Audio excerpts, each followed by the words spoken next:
Thank you very much. So let's go to the Toastmasters purpose. The mission.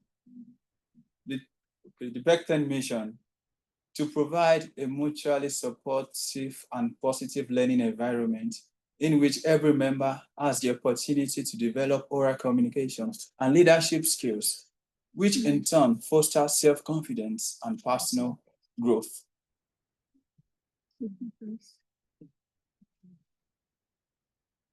Dear Toastmasters and guests, let us listen to the house rules. To our virtual audience, please kindly mute your mic if you are not speaking. And you can use the raising of hand option. Then the physical audience, you can do well to raise up your hand if you are speaking, and do well to mute your phone. Then this is a public space. We need to avoid any topics or any word related to politics, religion, or any sexual content. Thank you very much. Dear Toastmasters and guests, as we'll be starting today's meeting, I would like to introduce to you our one and only, the president of Pecten Toastmasters Club. If your hand is not too busy, please jam your hands together as I introduce Toastmaster Harlem. Keep clapping, please. Thank you, Toastmasters. Thank you so very kindly. Good evening, Toastmasters and our distinguished guests. I would like some here. Good evening. Any voices from the virtual audience? Good evening, Toastmasters and guests. Good evening. Good evening. Good evening. evening. Good evening. Good evening. It's such a delight to be here. Thank you. It's such a delight to be here. And I'm hosting you as the president of the club for the first time. Woo! Bravo. I'd like to start my remarks by asking, how many of us, whether it's at work or elsewhere, have rehearsed our speeches and what we're going to say so well in our heads that we thought we sounded like Barack Obama? But then we took center stage and ended up sounding like a confused GPS. Recalibrating. Turn left in 5 kilometers. Oh, scrap that. Turn right. It happens to the best of us. Today, our team, Beyond the Script, Authentic Communication, is a powerful, powerful reminder that as leaders and as communicators, we tend to get fixated on the things we've written, those drafts, those scripts. We are fixated on saying the right things at the right time in the most polished way, which is not a bad thing, really. But true, authentic communication happens when there is a connection. And that feeds off from a place of vulnerability and authenticity. Here at Pecten Toastmasters Club, every voice, I mean every authentic voice, unscripted, unfiltered, the quavering voice, the trembling voice, the whole awkward hand gestures you have, all of it is powerful and enough. Because your voice has the power to inspire, to connect, and to lead. So I dare say, and just in case you've not heard it before, this is your playground for growth. We are your safe space to explore and become better. So today, whether you're coming here as a speaker, whether you're giving a comment as a guest, whatever it is, remember your voice carries the power to inspire. So I say to you, when you come here, do not just deliver words, deliver yourself.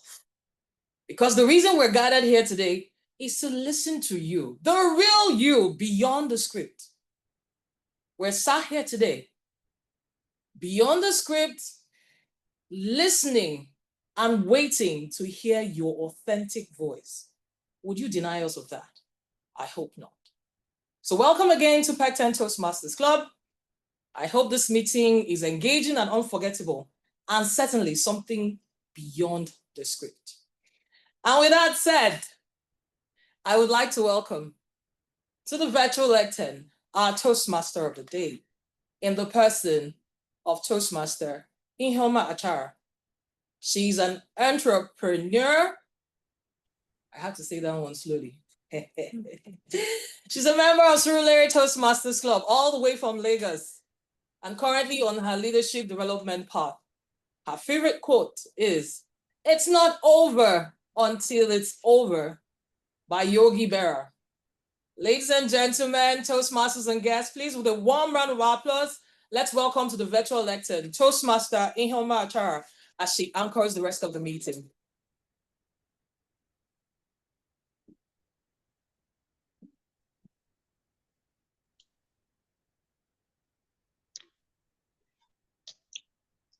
Thank you, Madam President, for that terrific introduction. Fellow Toastmasters and guests, good evening, or should I say afternoon? Today, we are stepping beyond the script into the world where words matter, but presence matters even more. George Bernard Shaw once said, "The single biggest problem in communication is the illusion that it has taken place." Powerful, right? Let's think about that.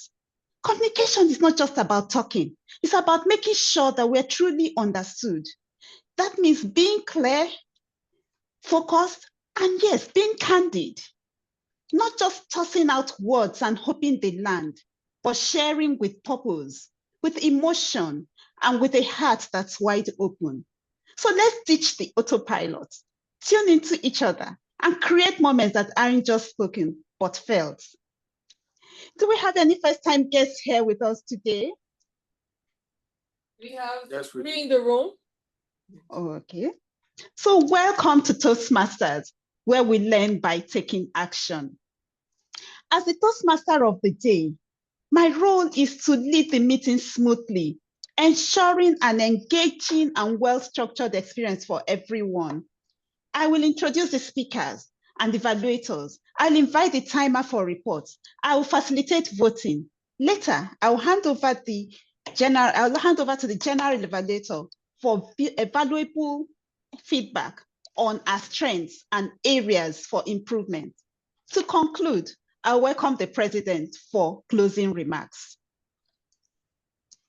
Now that I've told you what I intend to do in my role as the Toastmaster of the day, let's now welcome our general evaluator, who is a very important observer of today's meeting. This crucial role is instrumental in celebrating the successes while uncovering opportunities for improvement, ensuring that we excel as a club. Our general evaluator for the day is Tiem Ubong Inyang.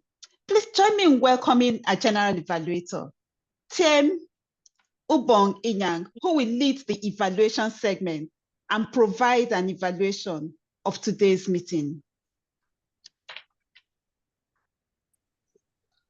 Thank you very much, Madam Toastmaster of the day. Toastmaster Ihoma, how are you doing? I'm very well, thank you. It's lovely to know that the pilot of this meeting for today is doing it virtually, and the co-pilot is also doing it virtually.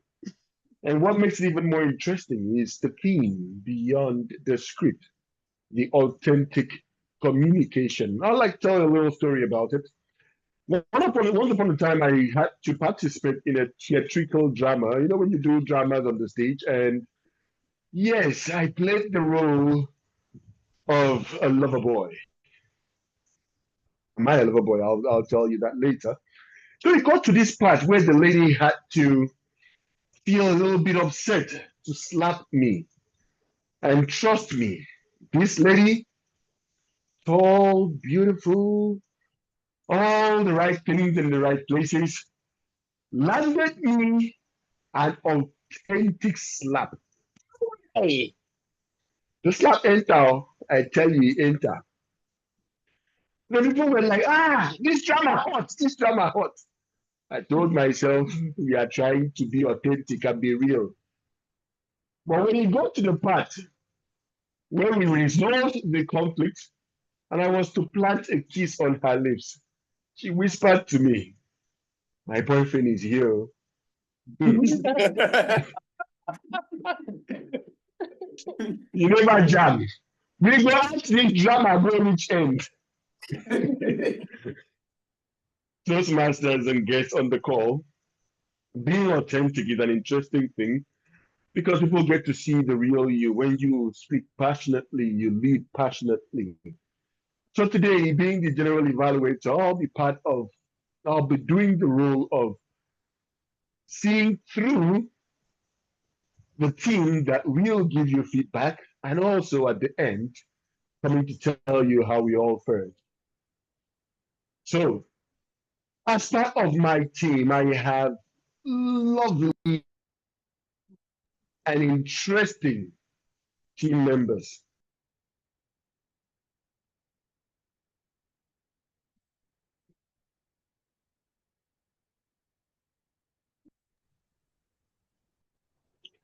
Am I still audible, please?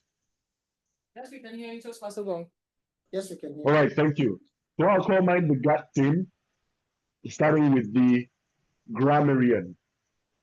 Did I tell you that for so many reasons I am endeared to this club, Pecten?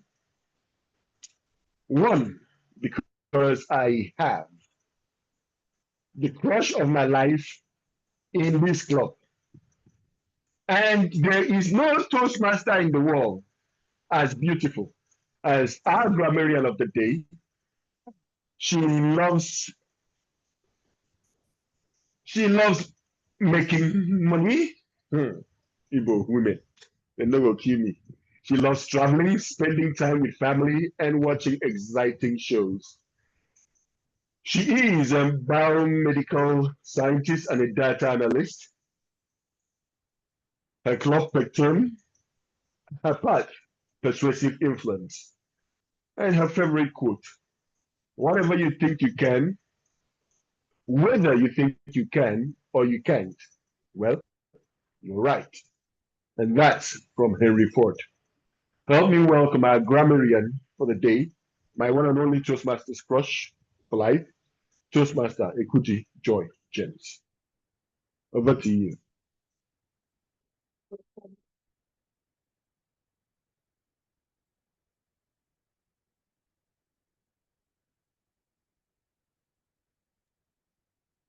Is Toastmaster Ekuti Joy on the call?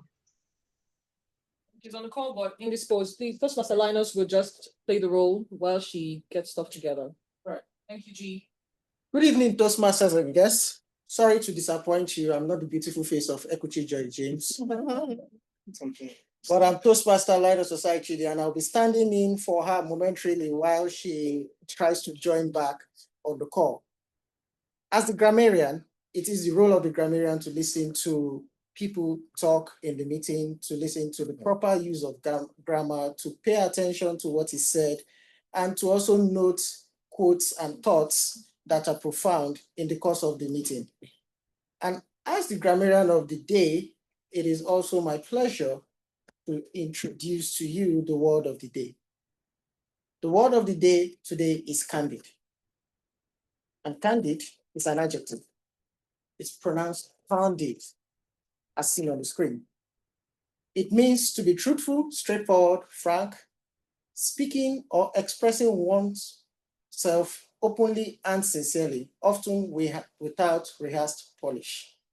And as you can see in some of my stutters, that this is not a rehearsed polish. An example of the use of the word candid is the speaker's candid story about failure made her message more relatable and powerful. And I can tell you, as a candidate of failures in many ways, that is very true. Another example is authentic communication requires a candid approach, even when the truth is uncomfortable. Synonyms of candid include honest, sincere, and straightforward. And candid is in the word family of candidity and in a noun known as candidness. Thank you, and it's back to you, the GU. Thank you very much, Toastmaster Linus, for stepping in. And well, you may not have been the beautiful face I was looking out for, but half day is better than full ching ching, they say. If you would be candid in yourself, you would tell me that most of us actually go to stores because there is a particular stores because there's a particular person we want to see. Now imagine if you went to a particular store to meet that particular person, and then they tell you, oh, please, I hope you don't mind, this other person will take care of you to your needs. Madam, I don't mind waiting in the queue. I am here for a purpose. So Toastmaster Linus, please find a Kuji wherever she is and let her come. I am waiting in this queue. All right. Next on my team list, I have an interesting gentleman. We call this person the R counter as part of her role. He is a nursing informatics specialist and a data analyst. His club, Pecten Toastmasters, his part, presentation mastery. Hobbies, listening to music, traveling, and studying. Like that. Favorite quote, embrace failure. Each setback is an opportunity to learn, grow, and refine one's approach. Toastmaster Linus, now you love to meet. These are counter after this meeting, and his name is Toastmaster Paul Nduku. Toastmaster Paul Nduku, please tell us more about your role. Greetings, my fellow Toastmasters and guests. I'll be very candid about having this accounting job, in this role. Very candid. This role for me to identify, to listen very well when it comes to the sounds and words that are being used as a crutch and a pause fillers by everyone who speaks.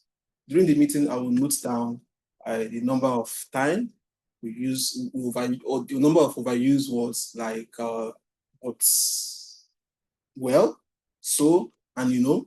I will also note down the number of filler sounds that have been used, like and air. And I'll also note down, the time, the number of phrase or sounds that we use, like I, this means, this means. At the end of the meeting, I will come back and put down the how we use particular words and phrases at the end of the meeting. Thank you, and it's back to you, Toastmaster. Thank you very much, Toastmaster Paul Ndukwa, our counter. Yes, that was your candid self. I saw through it because I'm looking forward to hear the R counter's report when the R counter will have to include his R's and M as well. Ladies and gentlemen, introducing to you the last on my team list. What would we do without time? And he's also a gentleman, a student, part of Pecten Toastmasters, same part presentation mastery, who loves traveling, playing the guitar, and volleyball. His favorite quote, Dom Spiro Spero. Well, I breathe, I hope. Interesting gentleman. Well, two gentlemen, one lady is on my team. Let's welcome this gentleman, Toastmaster Olufemi Vincent, our timer of the day. Thank you very kindly, editor evaluator. Today, as a timer, I am saddled with the responsibility to time each speaker. From table topics, formal speeches, and evaluator. But today we won't be having the table topics. But the former speeches, it is 5 minutes to 7 minutes. So, as at 5 minutes, I will raise the green card. As at 6 minutes, I will raise the yellow card. Then, the 7th minute, I will raise the red card. Then, for each evaluation, it is 2 to 3 minutes. As at 2 minutes, I will raise the green card. 2 minutes, 30 seconds, I will raise the yellow card. And as at 3 minutes, I will raise the red card. And I will be back at the end of the meeting to tell how well and effective we've managed our time. Back to you, the general evaluator. Thank you very much, my team member, our timer, Toastmaster Vincent. My candid observation, though, I noticed that the timer had no wristwatch. That means he has turned his wristwatch into a stopwatch, and we better align with time because he is going to be candidly timing us to ensure that we don't overshoot. My role as a general evaluator will be to look into the meeting like I aforementioned and give us that feedback holistically at the end. Where's my co-pilot? Toastmaster of the day, over to you.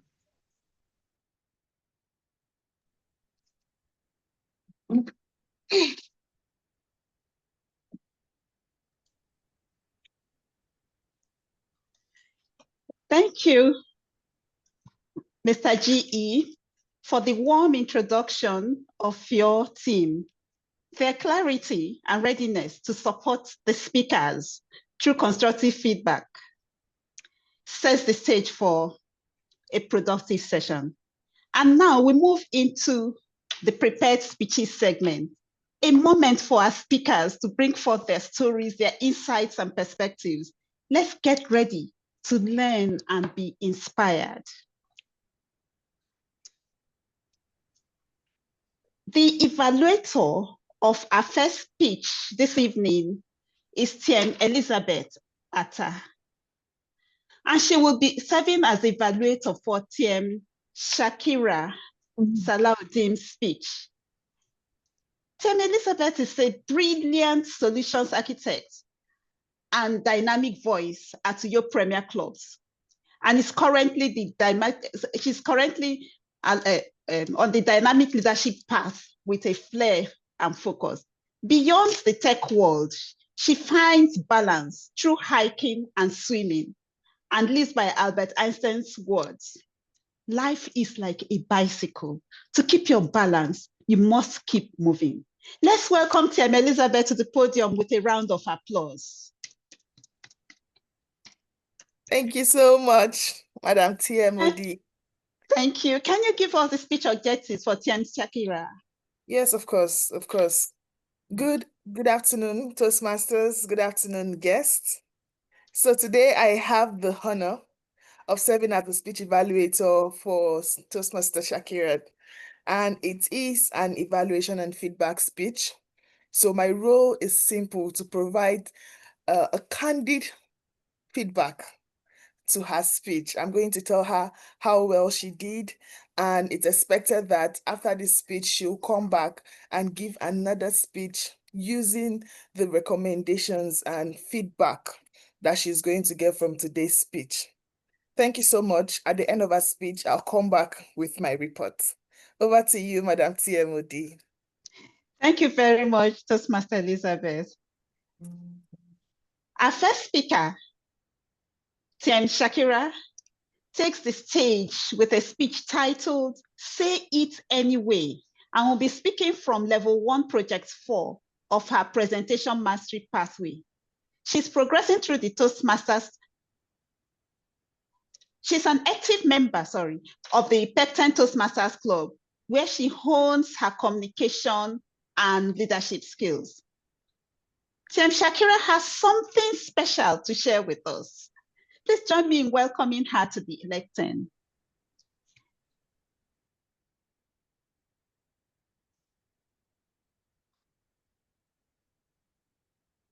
Tem Shakira, please. Thank you very much, Toastmaster of the Day. Thank you. You have the mic. Go ahead and inspire us. When I found my voice, it wasn't loud. It didn't shake the room or silence the crowd. It was quiet, like the first light of dawn, whispering, soft and certain, whispering, you belong. Good evening, Toastmasters and amazing guests. Good evening. I have swallowed so many thoughts, beating my tongue till it's bled silence. Allow moments to pass that could have been mine, not because I feared being too much or not enough. A day I would never forget in my life is August 21st, 2021. I was barely a month on the job. And on this said day, we had our monthly business review, and I was asked, the team was asked to share an insight, a market insight on a new product launch. Based on my previous experience, I had reasonable input, but because I was new to the environment, I was so shy, I was so coy to speak. And I watched every other person spoke. They all said what was on my mind. I knew what to say, but I didn't say it because I was too shy. I sat there transfixed on a chair because I was shy. Every other person got the credit, they got the accolades. And I smiled, I clapped. But within me, I screamed, it could have been me too. Have you been there? In the classrooms, in relationships, even in faith, wanting to speak, but shrinking instead. Saying, next time I will speak. And next time becomes never. And the world misses out on your insight, your story, your light. But here's the truth. You do not need the perfect words. You don't need the right accent, and you don't need permission. What you need is courage and a little bit of breath, because your voice is not an accident. It's an instrument. When I found my voice, I wasn't on the stage. I was struck by fear, bounded by the cage of maybes and what if. What if they laugh at me? What if I am wrong? Or what if I am not enough? But one day I stood, heart racing, my knees weak, and dared to speak. Not to impress, but not to perform, but to be real. And I told my story. I owned my feelings. And that day, Toastmasters, I guess, was the start of my power, not in perfection, but in the courage of the heart. When I found my voice, I saw others begin to find theirs too, and lean in. A simple word, a simple smile, a stumble, a pause, and it was worth the while. Because the word does not need echoes or noise. It needs the truth behind your voice. A voice that says, I am here. A voice that counts. A voice that lifts the broken. a voice that stands for what counts. So if you're waiting to speak, remember this reading, remember this line. You don't have to be loud to be heard. Just have to speak with heart in your words. Today, I am here in Toastmasters, learning to speak even if I'm shy, learning to speak even if my thoughts are jumbled up, learning to speak with little or no confidence.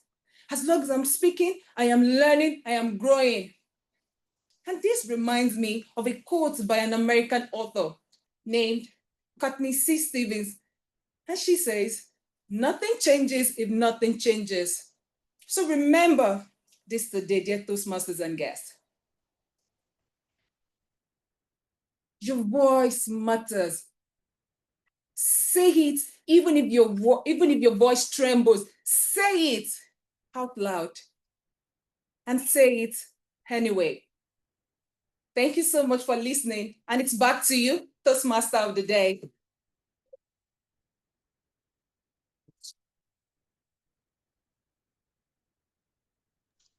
Thank you very much for that insightful speech. And I'm sure all of us got very interesting things from it. And what struck me most was you saying that the world misses out on our insights if we do not speak out. Please let's give her a round of applause again.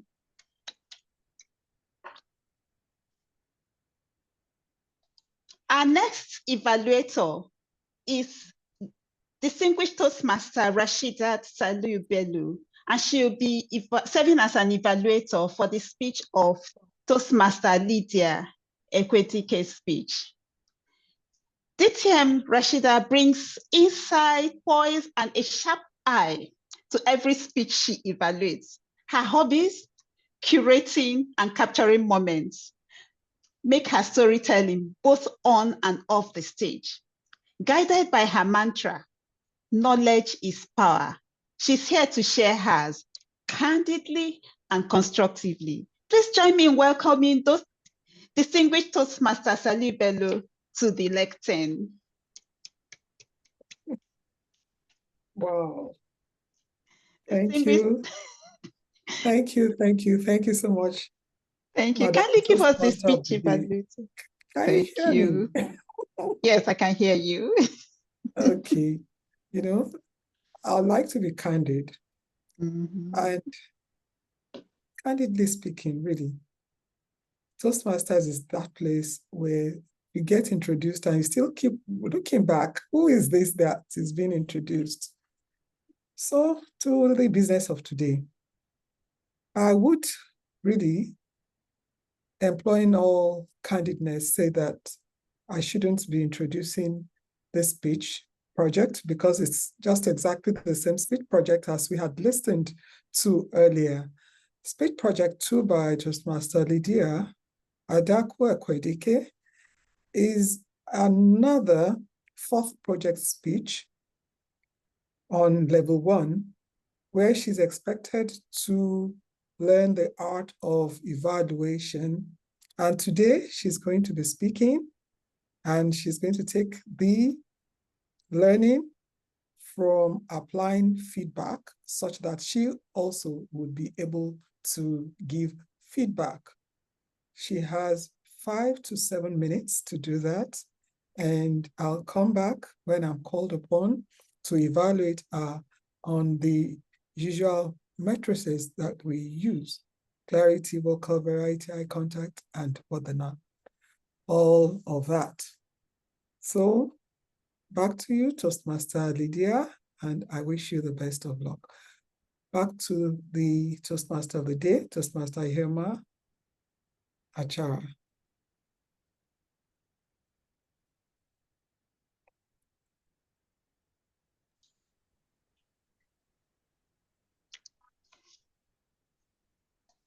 Thank you, Aditya. TM Lydia, the spotlight is all yours. Let's welcome her with a round of applause as she approaches the lectern. Oh, sorry, I didn't introduce her. Our next speaker is Toastmaster Lydia Adako Ekwedike. Let's keep this momentum going with our next speaker, who has something fascinating she intends to share with us through her speech titled The Act of Invincible Momentum. TM Lydia is advancing through the presentation mastery path as part of the Toastmasters educational program. She's a dedicated member of the Pecten Toastmasters Club, focused on refining her communication and leadership abilities. Let's welcome TM Lydia with a round of applause as she approaches the lectern. TM Lydia, the spotlight is all yours. Thank you so much, Ms. Master of the Day. Thank you. You know that feeling, right? Where you're staring at a looming deadline, a mountain of tasks, and your brain decides that now is the perfect time to organize your sock drawer or your pack of pens by color. You're not alone. And this is an official welcome into the glorious world of procrastination. And today we're not going to talk about just an ordinary form of procrastination, but strategic procrastination. The type that makes you look busy when you're doing absolutely nothing important. Good afternoon, Toastmasters, and our beautiful guests. I'm here to share insights into the art of invisible momentum, a sure path to mastering productive procrastination. Stay tuned. I've been a student of this art for years. My PhD in view, if you will, is in the subtle dance between I'll do it later and oh, it's later. My office, you see, is the shrine of this philosophy. I've had a report due once, a critical one, mind you. And all I could think of was coming up with a 3-step process to achieving this goal. And the first was mastering productive distractions. To be candid, I had to master the art of the to-do list. I wrote everything down, including the tasks I've already completed. I mean, look at me being so responsive, I thought to myself. And next, I segued into productive distractions proper. I meticulously cleaned my workspace, alphabetized my snack drawer, and then arranged my pack of pens by color. Mind you, I'm not avoiding work. I'm only creating a work-friendly environment for myself. Then my second step, the illusion of productivity. My second step came with a research phase, and not for the report, but for the optimum brand of ergonomic keyboard that would most undoubtedly unlock maximum productivity for me. I spent hours online comparing specs, read countless reviews, and even watched unboxing videos. And to further cement the facade of my diligence, I would occasionally open spreadsheets and type out random numbers with intense focus. And talk to myself, this data isn't just adding up. Why? You see myself, you see my friends. This is the illusion of productivity. A carefully rehearsed performance to make it look like progress is being made when the real work is left untouched.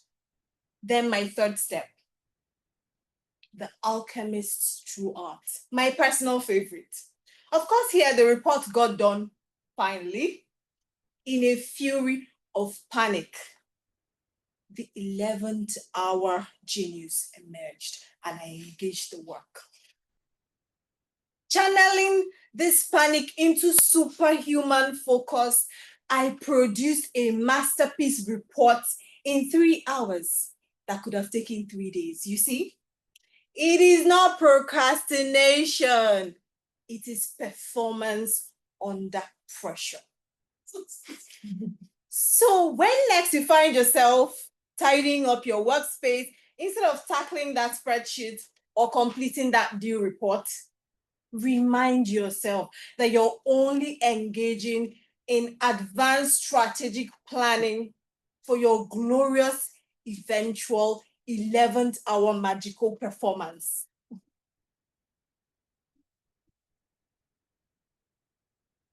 Never mind the words of Charles Darwin's, the renowned author of The Right, Oliver Twist, who said that procrastination is a thief of time. It is not when it's strategic. Even this speech followed this 3-step process I mentioned. To be candid, in the world of candid, authentic, professional procrastinators, it is not about doing the work. It is about looking like you are about to. Thank you. And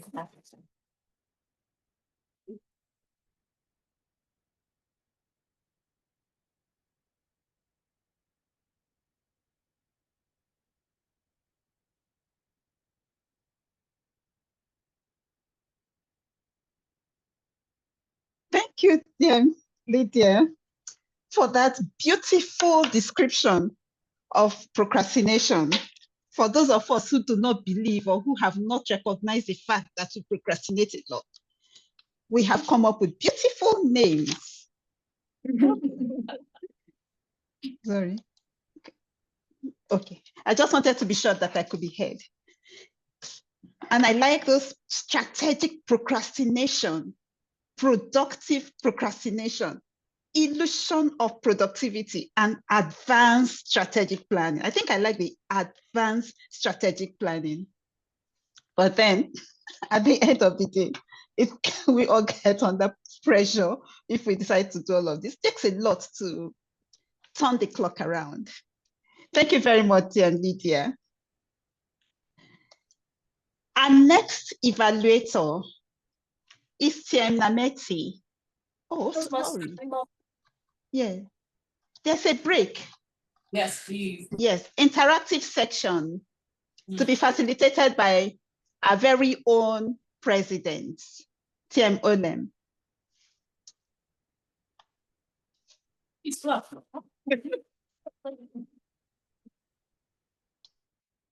Wait, did I offend you people? Good evening once again, Toastmasters and our distinguished guests.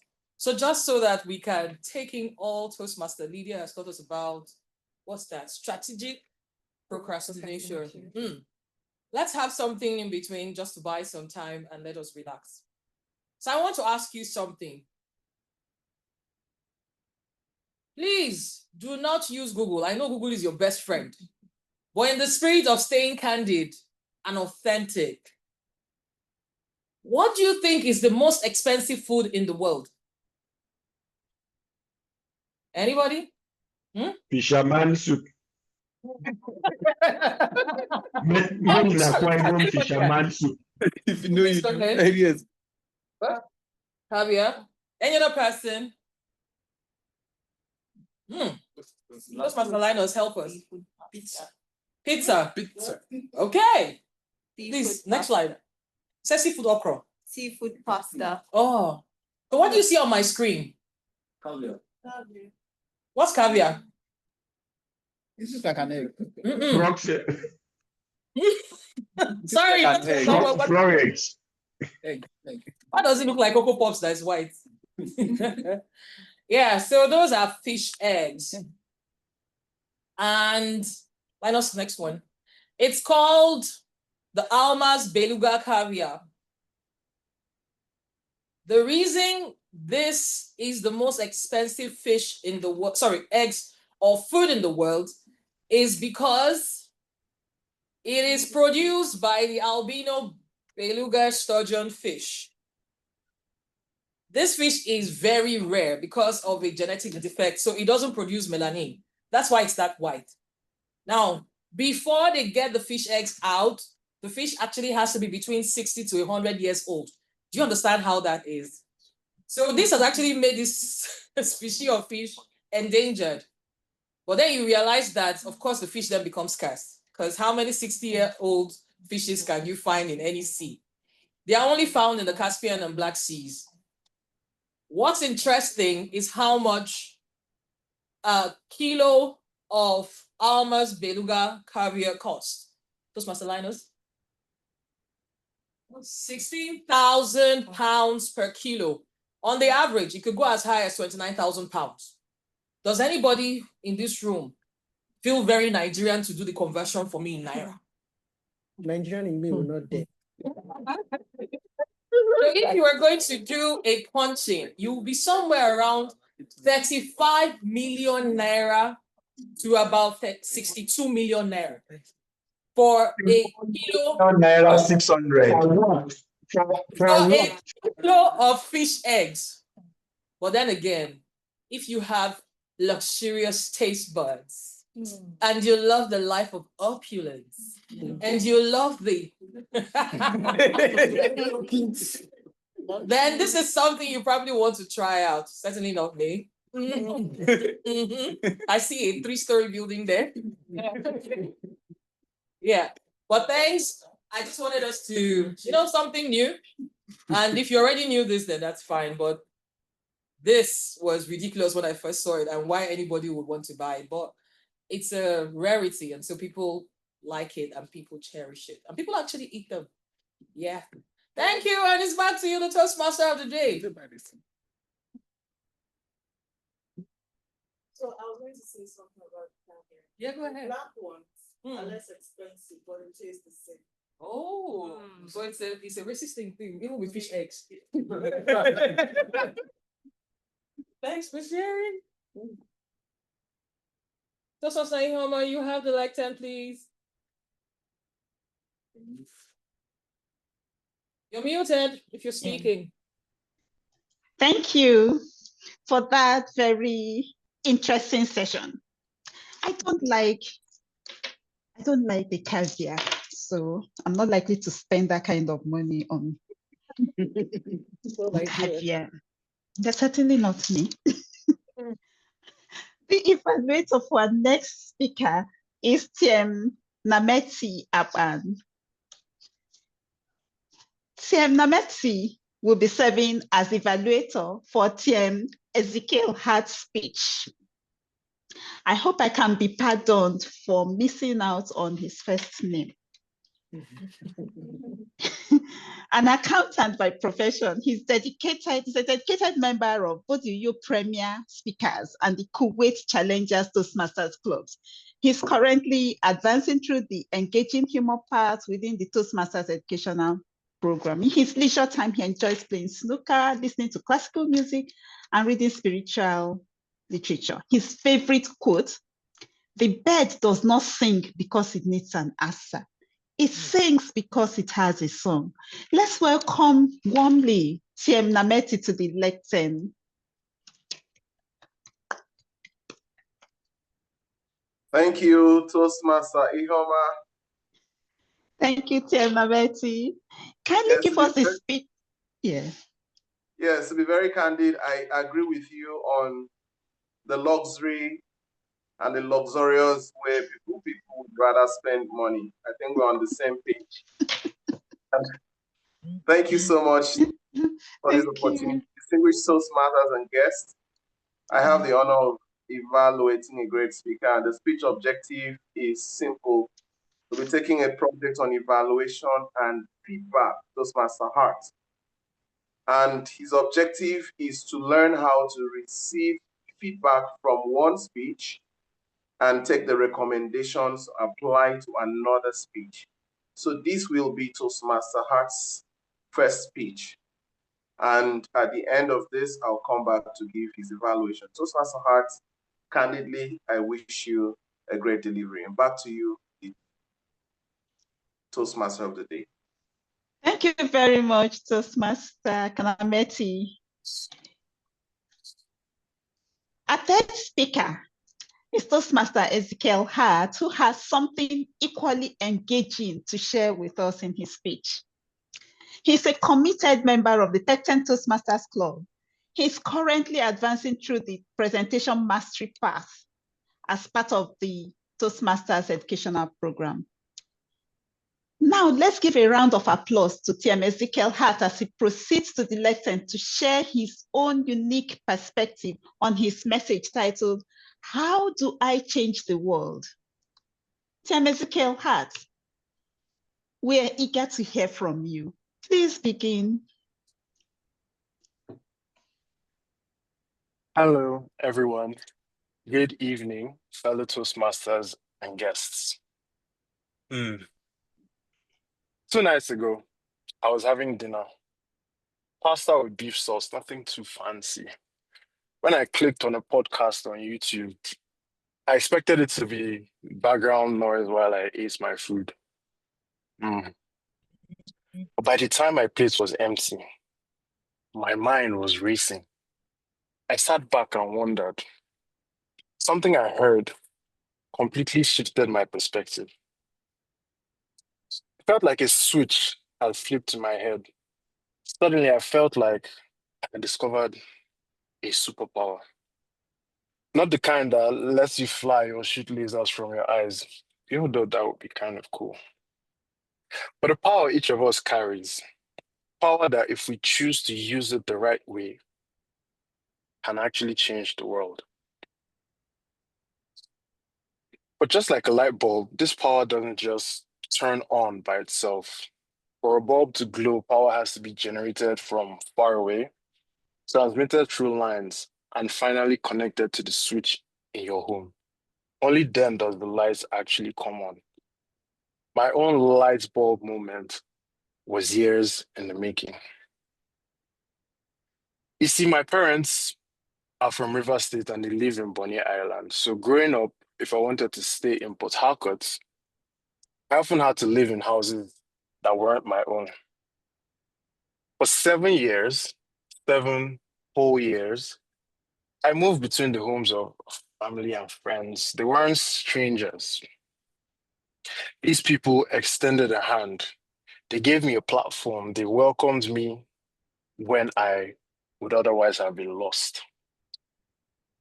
Later on, when I graduated from school, without any work experience, I began running errands for my auntie. Her boss at the time noticed me, believed in me, and took a chance by offering me a job in her company. That one opportunity, that single chance that I was given, helps me gain the experience that shapes the career and the life that I live today. Along the way, I discovered something I loved, art. I started with photography, transitioned into filmmaking and video, and eventually started posting videos of myself online. It started out mostly for fun, but in those early days, I didn't know what my message was or who I was speaking to. A lot of it was candid and without too much structure. I just knew I had a story to tell. And maybe over time, I'd figure out the deeper purpose behind it all. And then came this podcast. It was an interview with Tunde Onakoya, the world record-breaking chess master. I had heard of him before, but that day, I finally understood him, understood his story, understood his purpose. You see, Tunde grew up poor, struggling to find his way. Chess gave him an escape, a tool to rewrite his story. Today, his mission is to give every child from a background like him a chance to change their lives, a chance to change their story, using chess as his own vehicle. During the interview, Tunde said something simple, but it hit me hard. We are all area boys. The only difference between us and them is that someone gave us a chance. And that was when the light bulb lit up in me. I thought about the chances that I had been given. A roof over my head when I needed it. A job when I had none.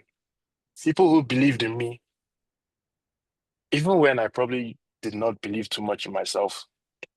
None of these things can be measured on a spreadsheet. Not everything that counts can be counted. And I realized this is how I can change the world. It's not about having millions of followers on social media or starting a massive foundation or waiting for the perfect moment. It's about using what I already have.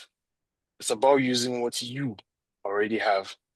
If I can use whatever platform I have, the videos I make every day, the experiences I've gained in my industry, the public speaking and storytelling ability that Toastmasters has helped me build, to help even one person be a better version of themselves, then I, Sona, have changed the world. If I can lend my voice to a cause greater than myself, then that charge, that spark, will outlive me and the people that I have impacted. Because when you give someone a chance, you plant a seed, and that seed can grow into a tree that will bear fruit long after you're gone. So I stand before you today with a challenge, not just for myself, but for each of you that are listening to me now. How will you change the world? For me, the answer is simple. I will use the superpower, power that we all share, the power to give someone else a chance. Thank you again, fellow Toastmasters and wonderful guests. It's back to you, Toastmaster of the day.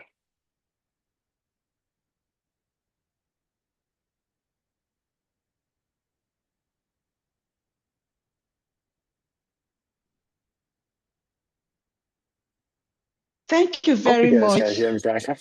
I can't hear anything. Okay. Okay. Yeah, I declare. Yeah. Thank you very much, Toastmaster Ezekiel had, for that beautiful message that all of us need to hear. You told us about some light bulb moment you got after all the investments people have made into your life. And then something that we're taking out of it is that we can use what we have to make one person, even if it's one person, become a better person, a better version of himself, and ultimately change the world. Thank you so much for that insight. Let's give TM Ezekiel Hart another round of applause for his beautiful message.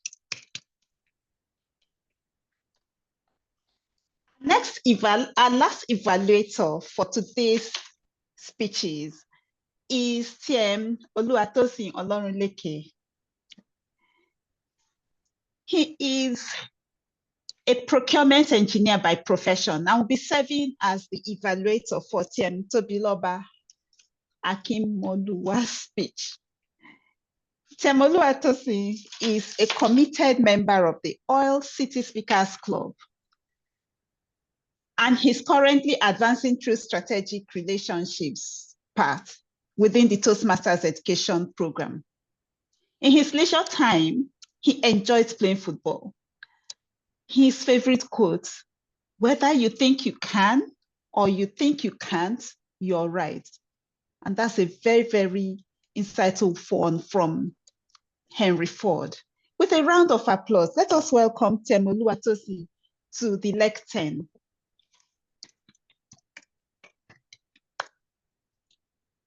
Hello, everyone. Good evening.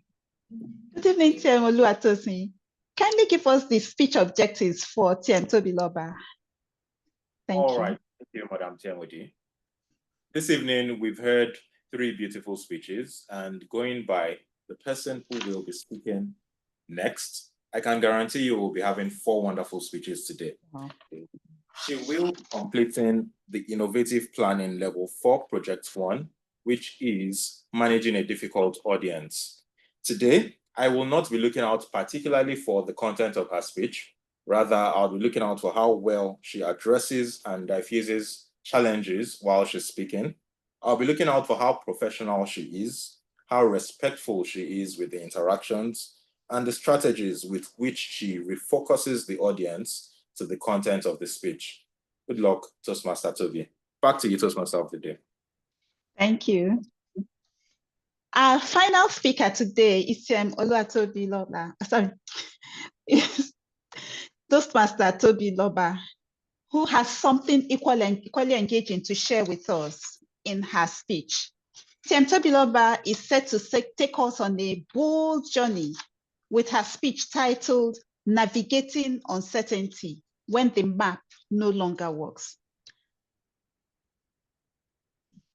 Toby Loba, we are eager to hear from you. Please begin. Thank you very much, Madam TMOD. Good evening, Toastmasters and guests and friends. Good evening. Good evening. Thank you. By this time, by December of 2020, I'd gone 8 months without a salary. Like millions around the world, the COVID-19 pandemic had turned my life upside down. There was a young girl in the city of Port Harcourt, all by herself. No relatives and no support. All I had was what I'd assumed to be a foolproof plan that was about to teach me the greatest lesson of my life. If you've had moments when your carefully drawn life maps suddenly went south, please raise your hands. We're all broken. Today, I'll share 3 crucial lessons I've learned about navigating life when your perfect plans crumble. The first is the illusion of certainty. The second is the price of rigid planning. And the third is the courage in finding new pathways. Let's delve into the illusion of certainty. While the rest of the world was grappling with uncertainty, I held on firmly to my foolproof plan. It was certainly going to change my life. This plan was to get a remote job that would pay me between $15 and $24 per hour. I was so certain of success. In fact, I'd convinced myself that it was a stepping stone, it was temporary. I had to settle for a job that offered to pay $59K, a dramatic drop from my previous $160K income. But then it was a stepping stone. And like many others at the time, I was desperate to regain control, desperate to root certainty in a world already laden with uncertainty. Wow, how can you be so certain that you'd be able to manage yourself when you don't already have a foolproof plan? That must be something. That must really be something. You're very correct. I was blind. And I did not learn until I learned my lesson. Sorry, excuse me. The math does not work. Why go for a discount? No one in their logical sense should do that. You're correct. Remember, I had what I thought was a foolproof plan. In my head, it was perfect. It was waterproof, in fact. No rain, no weather, no storm could move it. Personally, I think you're just very stubborn, no? Because how would you just leave where you, what did she say again in the beginning? That she left where she was, came to a town where she didn't know anybody. And then what? They offered to cut your salary by almost 3 parts, and you agreed, you are stubborn, you are stubborn. Because can you just explain to me why you decided to stay in this town? Well, stubbornness is not what I'll call it. I agree with you, but in my perspective and in my defense, it was my last option, and I moved blindly. So I wouldn't call it stubbornness. I'll call it my last hope. So moving on to the second lesson, it's the price you pay for rigid planning. By March, 3 precious months had been spent on applications alone.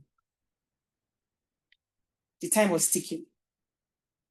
Tick-tock. You could literally hear it. I had only 3 months left until my self-imposed deadline in June. By this time,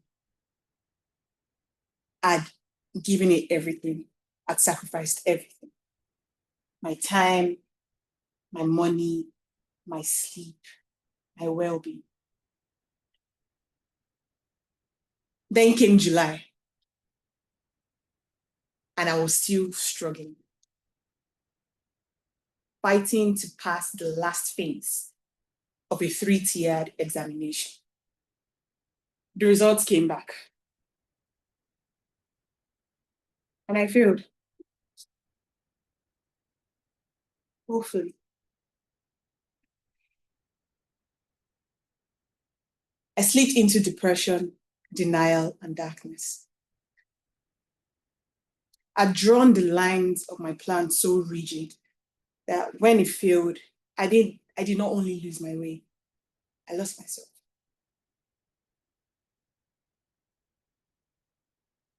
So why didn't you give up on your pursuits after all this happened? Why did you still keep pushing to make sure that you arrived at a certain? Right. So I pushed until failure. If you work out, there is a common advice that often flies around. They will tell you, keep lifting until failure, until you can no longer lift. Again, I was blindfolded. I was absorbed. I did not stop for a moment to consider that I could actually have contingencies in place. I saw this one plan as my Lord and my personal savior. And if it was over, it was over. And that was why I did not only slip into denial and depression. I was in the abyss because I was strong-headed. And maybe the previous commenter was correct. It's probably stubborn. So let's find out where the stubbornness landed me and what I've learned through my stubbornness.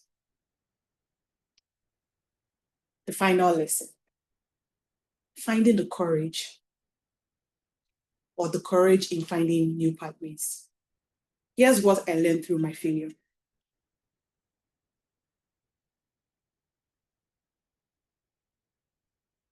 Sir, would you mind putting your phone on silent?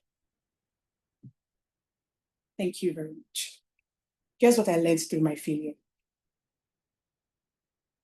It is okay to tread multiple paths to one destination.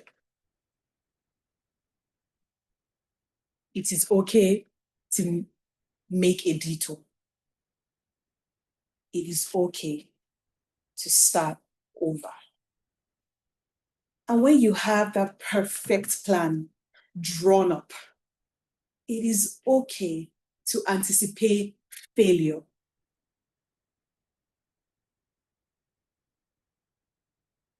Essentially, PACE, P-A-C-E, with P standing for having a primary plan, A standing for an alternative plan, C, a contingency plan, and E, an emergency plan. Had I known pace, my journey would have looked different. Eventually, I found the courage to start over, found an opportunity, ran with it, anticipating both failure and success. Dear Toastmasters and guests, friends and listeners, as you leave here today, I challenge you. Pace your next big goal. And it's back to you.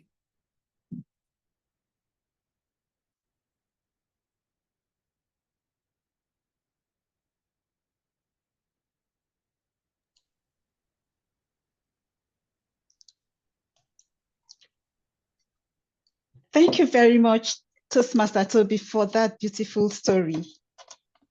Something I took out from it is that it is okay for us to tread multiple paths to one destination. Meaning that in whatever we're doing, we should also make contingency plans, because if the first part goes wrong, we have a second part to fall back on. And this now brings us to the end of the prepared speeches segment. Mr. Timer, has any speaker exceeded the allotted time? No. Okay. No. Thank you. So let's welcome the president back to the meeting.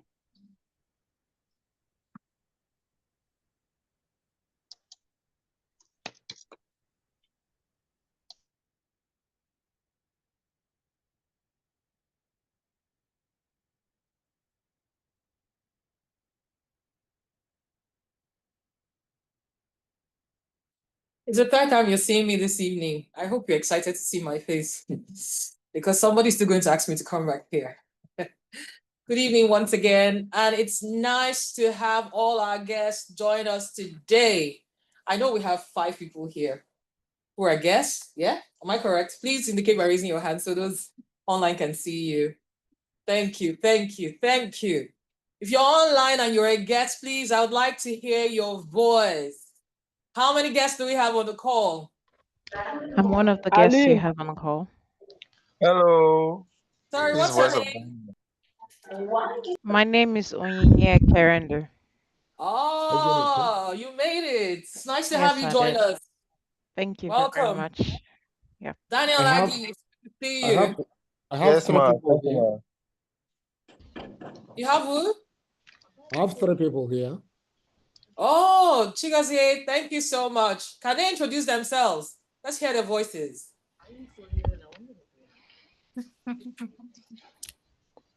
Hi, good evening, everyone. My name is Laifa. Laifa, nice to meet you. Good evening. Thank you. Hi, good evening, everyone. My name is Onyeka Chupu. Onyeka, it's nice to meet you. Good evening. Hi, good evening, everyone. My name is Uju. Uju, good evening. It's nice to meet you. Thank you Nice so to meet you much. too. And those who are on the list, I can't cite from Hi, here. good evening. Hello. My name is Michael. Good evening. I have one more person. Okay. Good evening, everyone. My name is Michael. Hi, Michael. Good evening. It's nice to meet you and welcome to Pecten Toastmasters Club. Thank saw a lady Hi, come up. good Is that evening, you, girl? Toastmasters.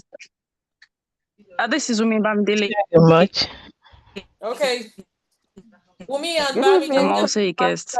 Good evening, Toastmasters. I am Velma Oko from your Speakers Club.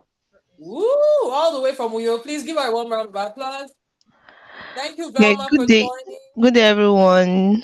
Yeah, My name is Chidima. Chidima Gabriel. Yes, so it's my first time here. Thank you. Thank you. Thank you for coming.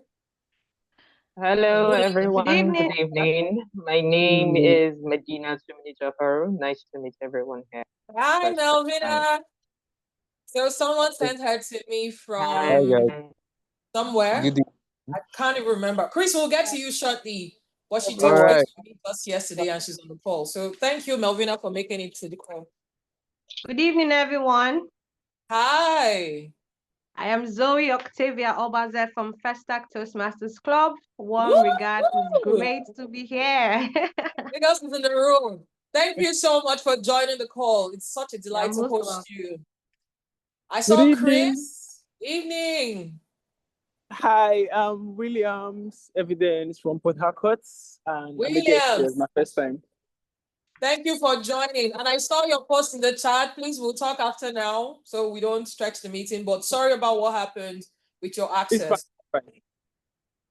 All right. So I think I counted. I'm not sure if I counted correctly, but I think I counted like 8 to 9 persons. My name is Chioma. Oh, Chioma, it's nice to have you join us. Thank you so much. Thank you so much. And this is us just saying welcome to Pecten Toastmasters Club. We have our meetings first Tuesdays and third Tuesdays of the month. The first meetings are completely online. The second meetings are hybrid. So if you're anywhere in the IA, you can walk to IA 200, room 10, and join us anytime. For the 5 persons in the room, I know I met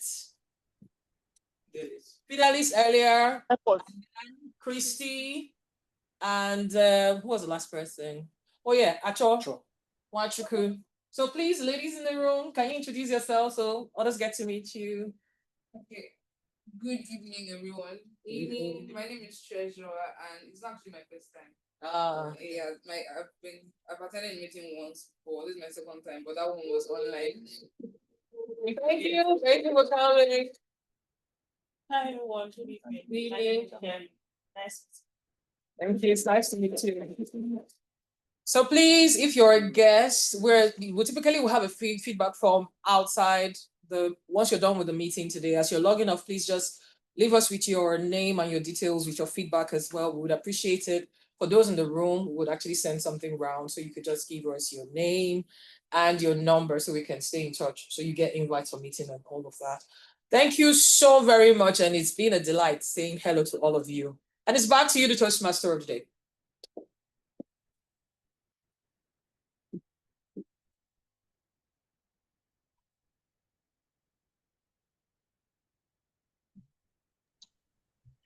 Toastmaster Ihoma.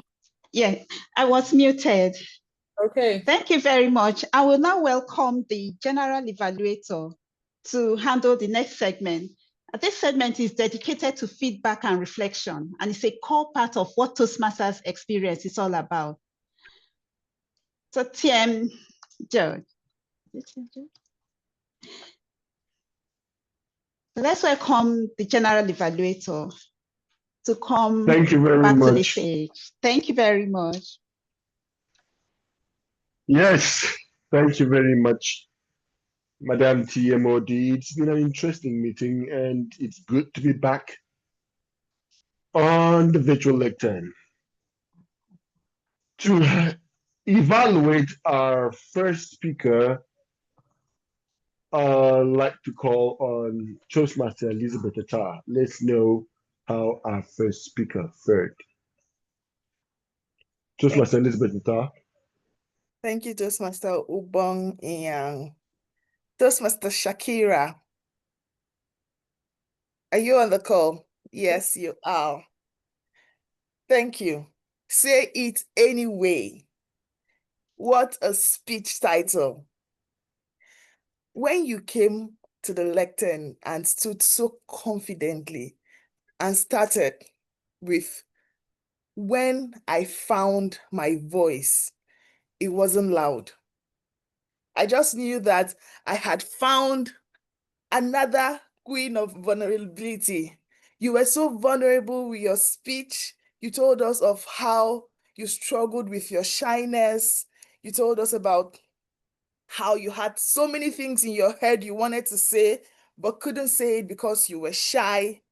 You carried us on a journey with you throughout your speech.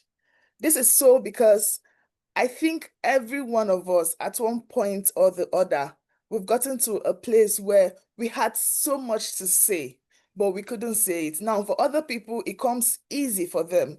But for most of us, we had to struggle. We had to be intentional with people getting to hear our voices. So I'd like to say congratulations to you for stepping out and giving us the gifts of your voice, because you have a very beautiful voice. I loved your voice. I loved your vocal clarity.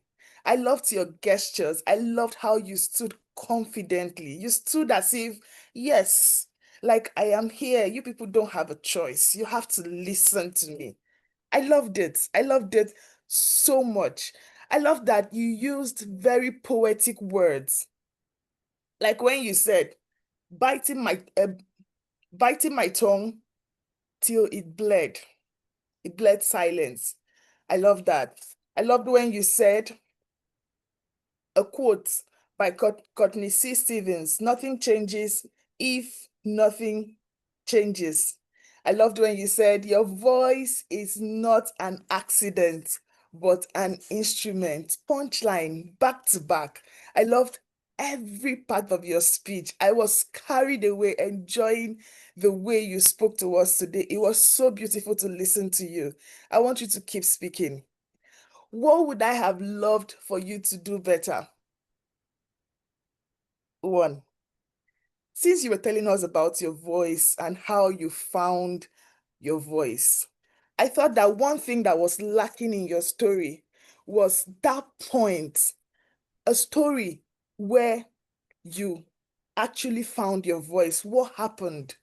I was itching to hear that part, because you gave us a story of what happened in your office when you just got into the job and you couldn't really express yourself. I would have loved to hear a story of when you actually found your voice, that turning point, something that happened that actually got you to that point where you could find your voice. I have other things I would have loved to point out to you, but I'm going to write it and I'll ask your VPE to send your number. This particular part I'm talking about did not take anything out of your speech. It was beautiful. You were confident. You ended with a very strong closing. You said that we should say it. We should say it anyways, even when our voice trembles. That's a powerful way to close a speech. Thank you so much, Toastmaster Shakira, for speaking to us today. And please keep speaking. Over to you, the Toastmaster of the day. I Or the believe you general meant the evaluator. general evaluator of the day. Yeah. Thank you very much, Evaluator 1, for loving all the things that Toastmaster Shakira did, and also giving recommendations for what you would have loved to see. Well, when I heard the name Shakira, I was looking forward to a few waist movements, La Cumba dance. However, she spoke so well.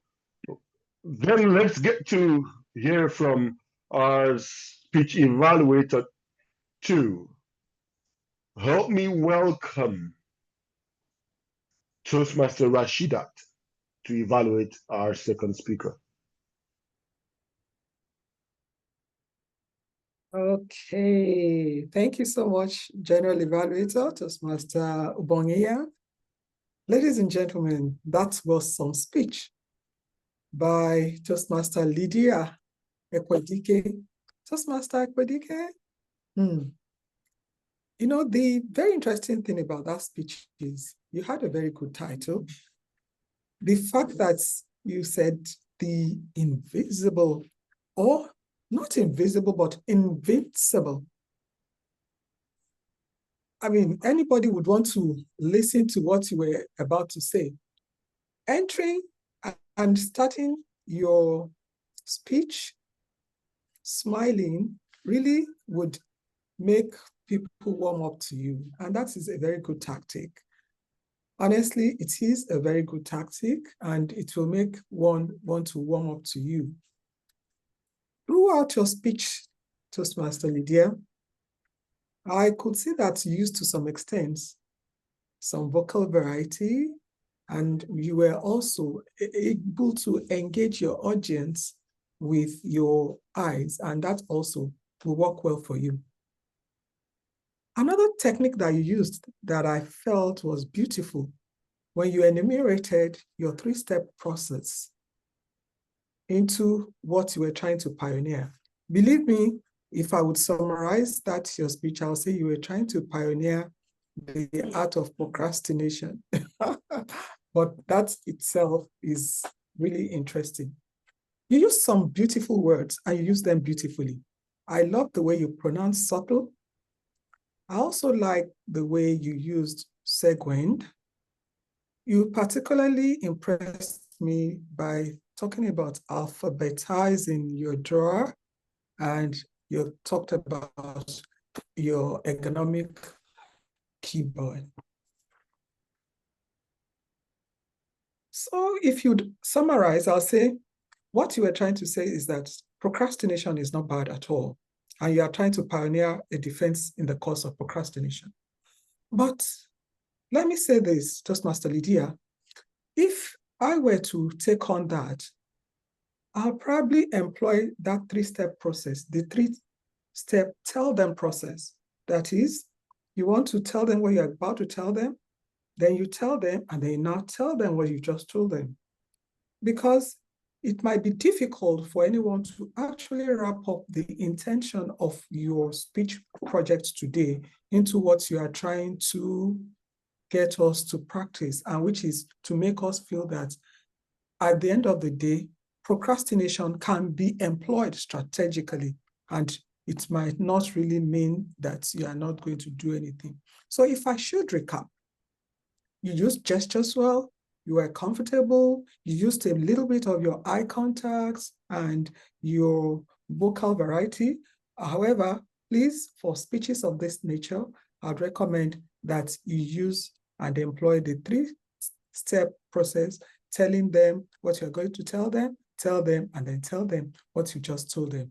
But on the whole, believe me, you did very well, and you did beautifully, and I'm looking forward to your next speech project, which is about evaluation. Thank you so much. Back to you, Toastmaster Inya. Thank you very much, Toastmaster Rashid. That was well done. And I love the three-step process of a research evaluation method. I believe that the second speaker, Lydia, Toastmaster, must have learned from your evaluation. Okay, let's have the next waiter, Toastmaster Namiti Akban. Namiti Akban, my brother, over to you. Thank you so much, General Evaluator. To be very candid, you look spectacular. Toastmaster Hearts, this round of applause is for you. I hope you're on the phone and you can hear me. You deserve a standing ovation for that speech. So I give you a very powerful standing ovation. We are all area boys. The only difference between us and them is that someone gave us a chance. Congratulations, Toastmaster Pat, for giving to us and sharing yet another inspiring, breathtaking, and very powerful speech. A lot of things stood out for me during your speech. Let me highlight a few. Emotional connection, first thing that stood out for me. Your ability to tell stories, narrate those stories seamlessly, and deliver them in a powerful way that got all of us glued. From the opening lines that talked about how you were having dinner, and then as you were finishing your dinner, something came up in your consciousness. Very powerful. The second thing that stood out for me was your ability to flip the coin. I call it flipping the coin and perspective taking in storytelling. At different points, you showed us a different perspective of everything, a different kind of superpower, not the one that makes you fly or maybe spit flames, but the one that you have just with you. Not everything that counts can be counted, another perspective. And then you told us that being able to make a difference is not about what you're trying to get, but what you're reading now. Dear Toastmasters and guests, each time we shift the perspective of an audience anywhere in the world, we have gotten them for life. Thank you, son. Another thing you did which stood out for me excellently was your ability to use a powerful reference story. You told your personal story and how you were helped, and then you connected it to someone we knew, Tunde Onokaya, someone I think a lot of us in this country could relate with. The choice of Tunde and your story about having a podcast with him drew me in. I know Tunde, and I wish one day I will meet him just like you did. Thank you so much for referencing him and giving him the spotlight in your story. With this powerful speech, what would I suggest?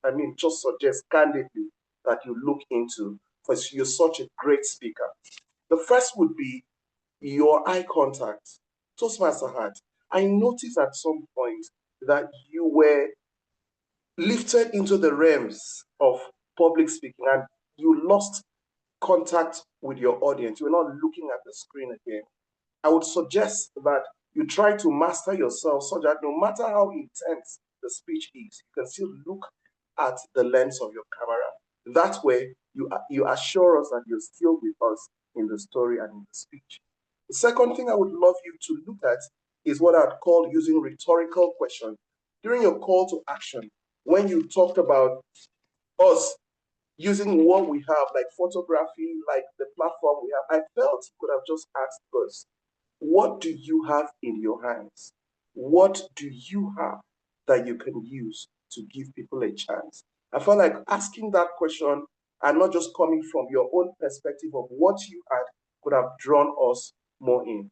And then I'd also recommend you also reference the author of Not What You Count Can Be Counted. I think it was Albert Einstein that had that quote. But apart from this, dear Toastmaster Hart, I loved your speech.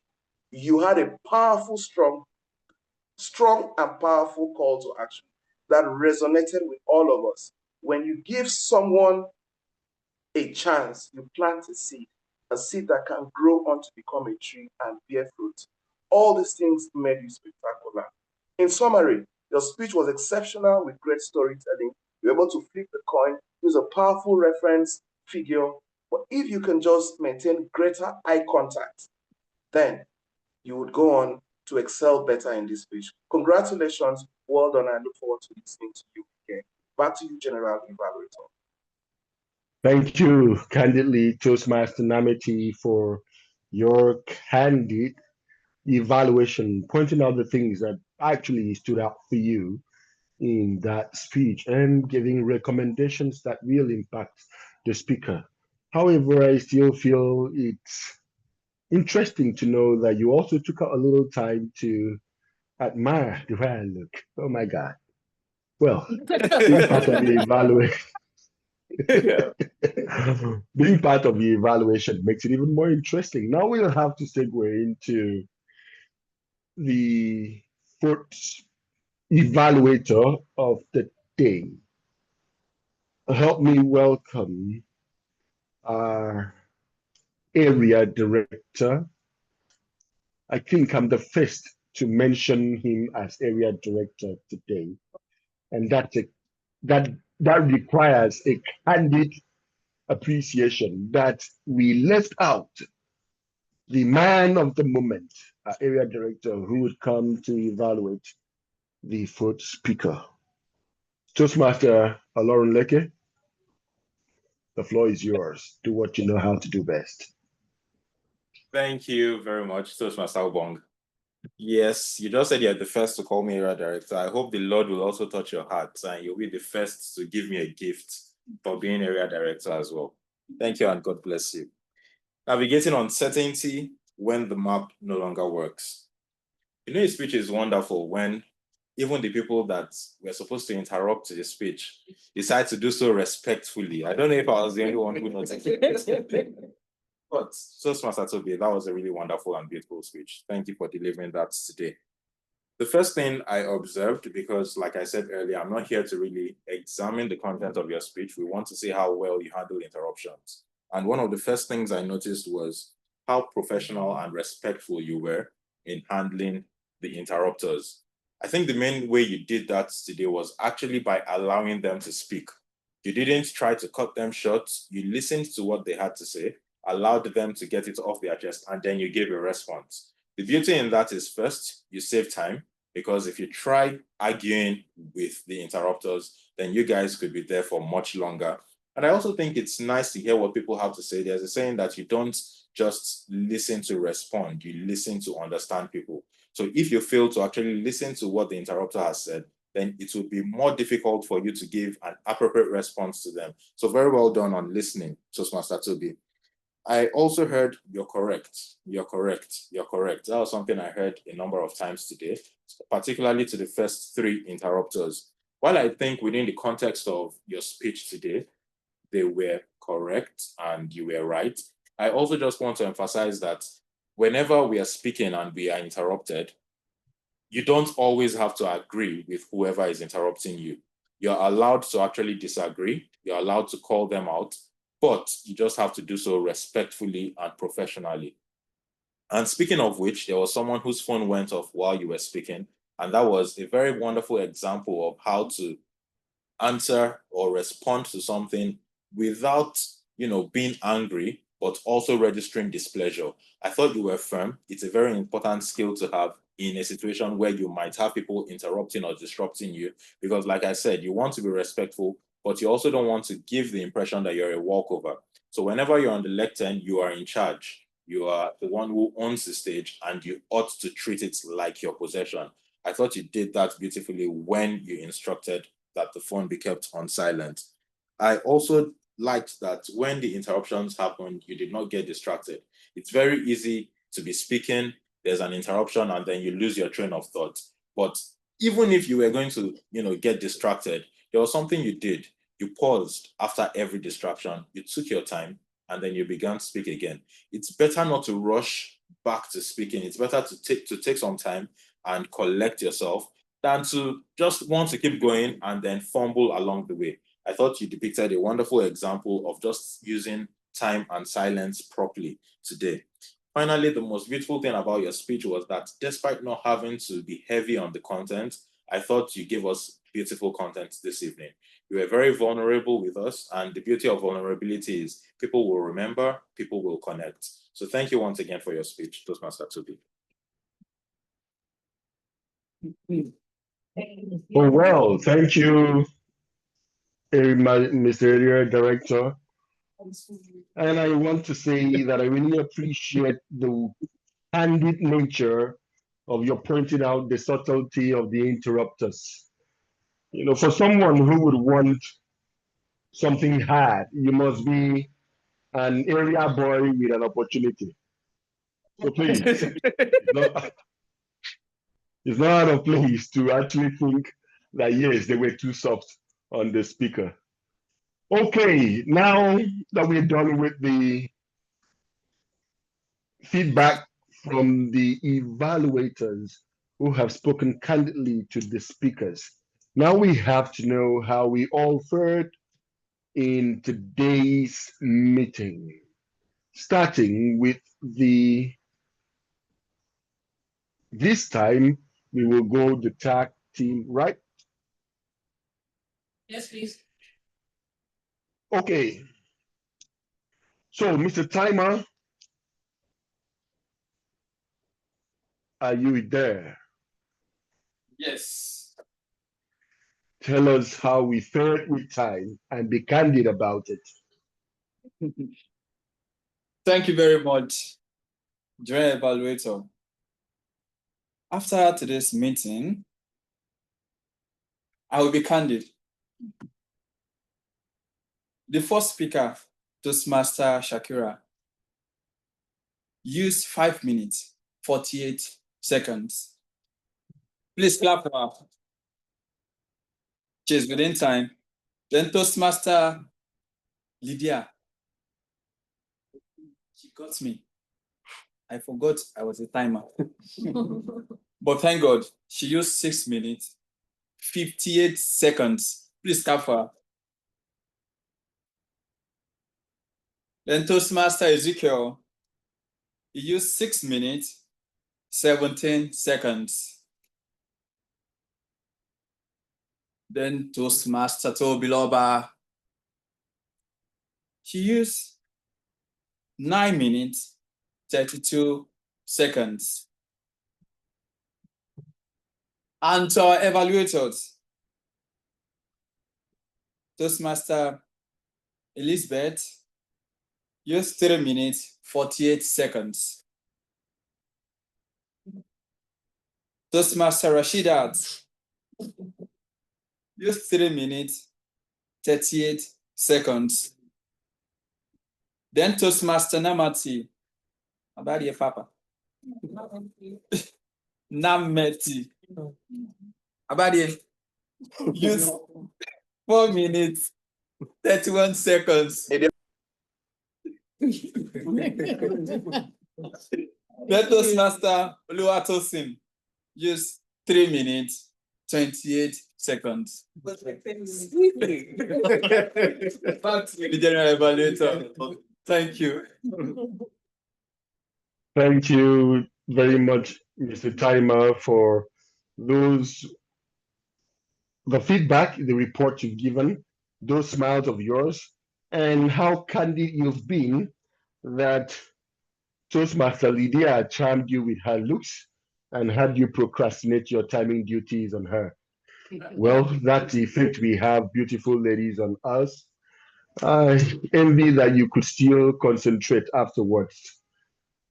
Okay, now I'll move on to the R counter, who will tell us how we fared with our confabulations. Help me welcome to the lectern, Toastmaster Paul Nduku. Thank you. I'm back again. Like I said earlier, I'll be very candid. Now, I was candid for trials. Listening to that sound and practice and so everybody did well actually. By using while using that sound and all that. So only few persons. What's the name again? Okay, so DTM, right? Yes. Sorry. Okay, here. TM Shakira used to once, but twice. DTM Rashidat Saliu. You know that, right? Use once, once. And twice. PM Nemative. Oh, sorry. Nameti. Nameti. Used once. TM Ezekiel Hart. Use once and once. And that's all for today. Thank you, and back to you. Thank you very much, the R counter. Were you candid enough to also give your own confabulations in that report? Okay, now I have to be candid enough to tell Toastmaster Namity, if your name sounded like Candy, I don't think we would have had the privileges of murdering it here and there. However, since he said Abadie and you responded Idioko, take it that he is part of the language speaking native of your community, Namity. Forgive him. All right, now we'll have to move to the grammarian of the day. Please, I'd like to know who handled the duties. Is it my crush or the man who stood in? And, well, let me reserve my comment or comment my reserve. I will be handling the session. Good evening, everyone. Please confirm you can hear me clearly. With that sweet voice, why can I not hear you? Oh dear. Oh dear. All right. I'll go straight ahead into the evaluation because if I focus on how to smash dynamic, Ubong rather, is making me blush, I probably would stop in my tracks with this evaluation. Speaking of Toastmaster Naveti, I'm really sorry. Grammarian report is for English language. I cannot correct anyone else about pronunciation of your name, but I'm sure we should add dialects into this grammarian report as well.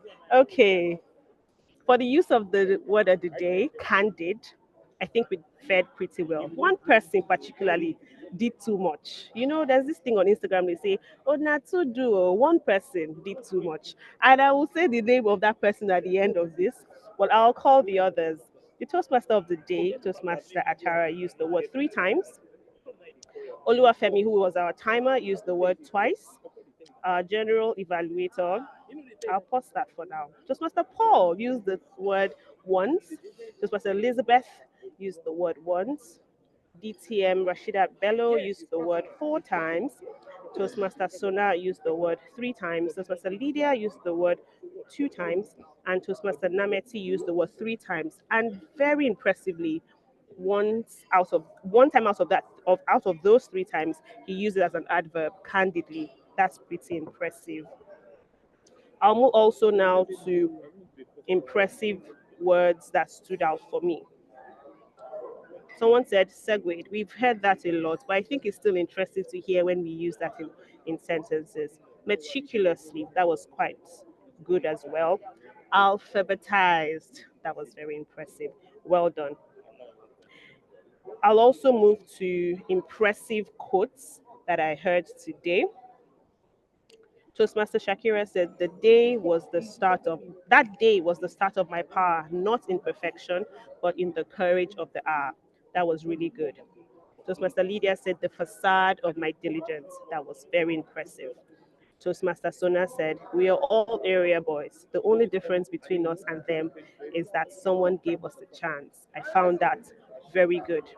Toastmaster Lydia also used a quote by Charles Darwin that says, a man who dares to waste 1 hour of time has not discovered the value of life. That was amazing.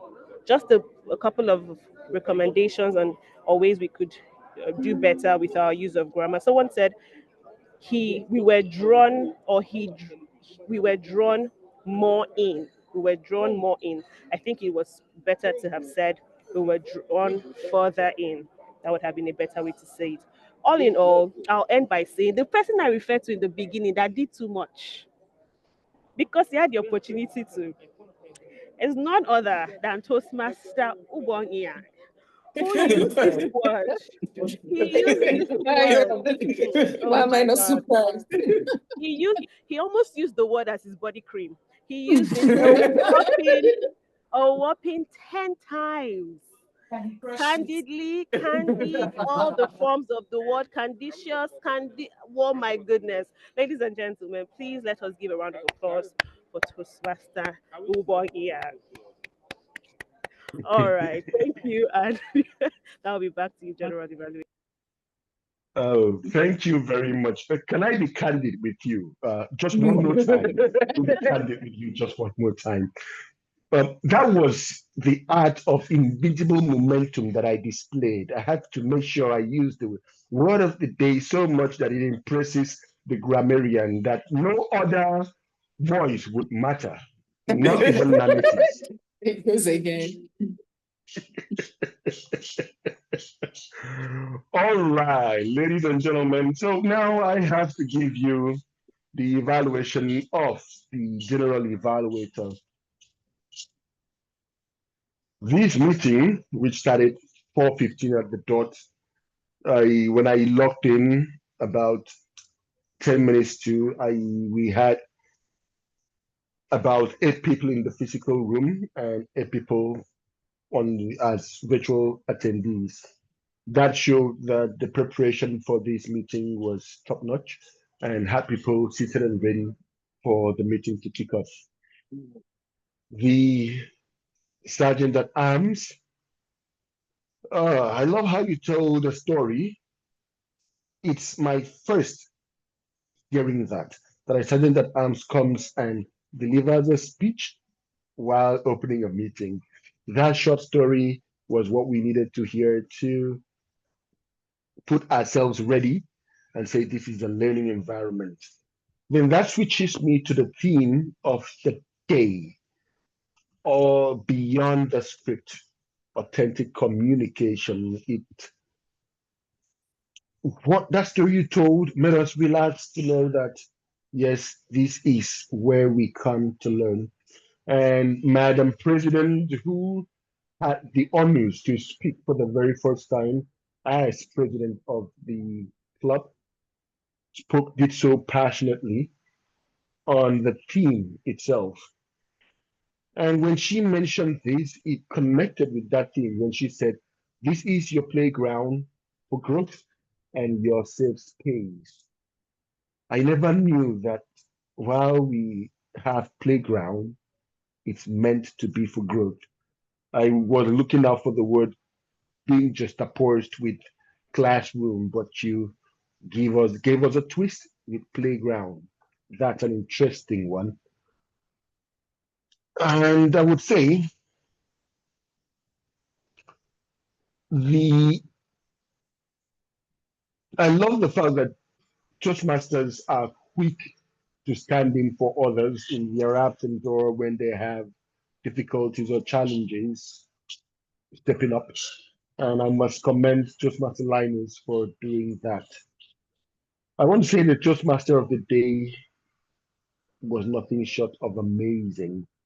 And I would classify her duties in the way she handled her duties in three ways. I would call the SSS, not the Secret Service, my dear. I would call this the smiling, swift, and smooth way of transiting meetings. Then, time I see you, I love the word of the day, grammarian, that if you choose candid, which was synonymous with the theme beyond the script and authentic, candid, authentic. The topic of the speeches for all the speakers really stood out, and their speeches as well stood out. These speeches came like something from poetic scripts with philosophical deliveries, saddled with mental models and Ajegule quotes. It was just amazing for the four speakers. Then this thing stood out for me, the Did You Know session, where we took a break to cut us from the speeches and give us something more intellectual to consider. However, the trivia soup, no, not try me. Waiting do a fang melon draw meat from stew. For how much? I decrease. I love the speaker tone of the meeting. Then I also love the fact that in the absence of the table topics, Madam President was sensitive enough to engage the guest and not wait for the end of the meeting. This meeting was nothing short of amazing and interesting, and all the role players did so well. The evaluators came top notch to show their expertise in giving evaluations and recommendations. So that I would say candidly to like Pecten Toastmasters, what would I recommend? Find a way to outdo yourself on do. When it comes to meetings, you guys don't just seem to have flaws. No glitch with the network, just smooth. Find a way to outdo yourselves. Thank you very much, and over to you, Madam Toastmaster of the day.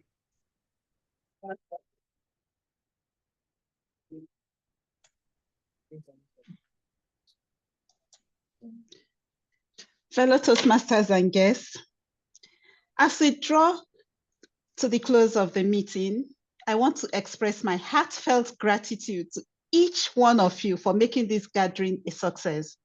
From the inspiring speeches to the insightful evaluations and the seamless execution, today's session has been truly exemplified as the power of preparation and teamwork. Your energy and commitment set the standard for excellence, and I'm confident we'll carry this momentum forward. Let's continue to inspire and uplift one another. Thank you and have a wonderful day ahead. And it's back to you, Madam President.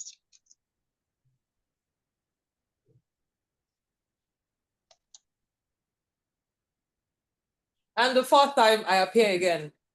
But this is going to be the last time, I promise you. Good evening, officially. Thank you so much for joining our meeting today. I'll keep it very crisp. I want to say special thanks to all our role players, the TMOD, Toastmaster, Ihoma Chara, Toastmaster Ubong Iyang. I've had so much humor in this meeting and I've had a great time. Thank you. Thank you. To our evaluators, Toastmaster Elizabeth Altar,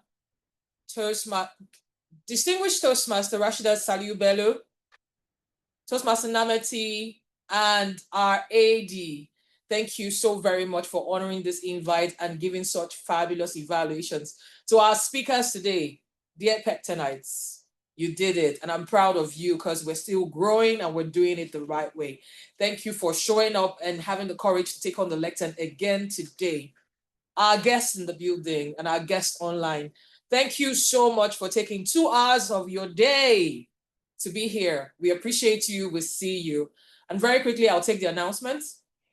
So going forward, for our next meeting, it will be August 5th. Is a completely online meeting. So folks, please, when you see the flyers, save the date. We would love to have you come join us again.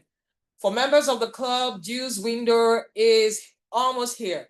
So please pay your dues from now till September 30th is very much allowed, and pay small is allowed as well. Finally, our humorous speech and table topics contest is coming up on September 17th, 2025. Bring it on. Members of the club, we want to see you volunteer and take up the stage so you represent us at the club and go beyond as it happens, if it does happen. Thank you so very much. And finally, tongue twister for today. Anybody wants to try this? You're going to say it 5 consecutive times in quick succession. Good blood, bad blood. In quick succession, 5 times. Anyone online, I want to give the audience online the opportunity to take a go at this. If you want to do this, please kindly unmute and give it a shot. Anyone?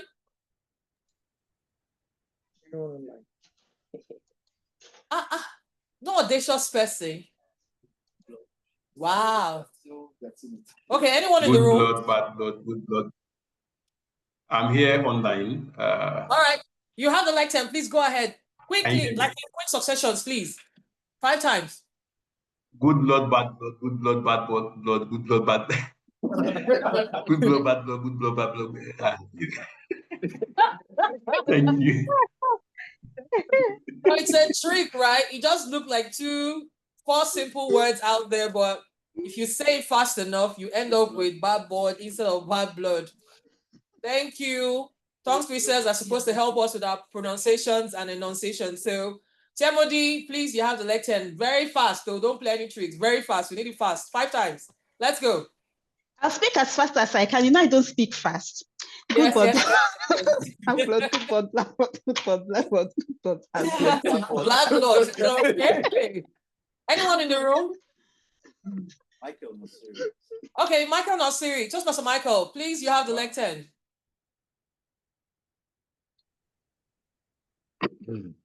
Good blood, bad blood. Good blood, bad blood. Good blood, bad blood. Good blood, bad blood. Good blood, bad blood. Did you say good blood? Did you say good blood, bad blackboard? Good blood, bad blood. Good blood, good. You made us come on. I got it the first time. Why are you nudging me? I got it the first time. Round of applause for me. Our DD is here, so our district director is here. Distinguished Toastmaster Abubakar, you have elected. Let's have it fast 5 times. Let me do this. Good blood, bad blood. Good blood, bad blood. Good blood, bad blood. Good blood, bad blood. Good blood, bad blood. Good blood, bad blood. Good blood, bad blood. You should give you the black then. You should give the black.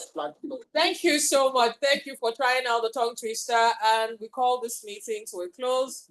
I'm adjourning this meeting to August 5th, 2024. Remember, we learn best in moments of enjoyment. So keep learning and keep enjoying. Bye. Wow. Awesome. We need to see you, Abby. Do we? We need to just say hi to you. How many people are here? Toby has gone. Lydia had to leave for class.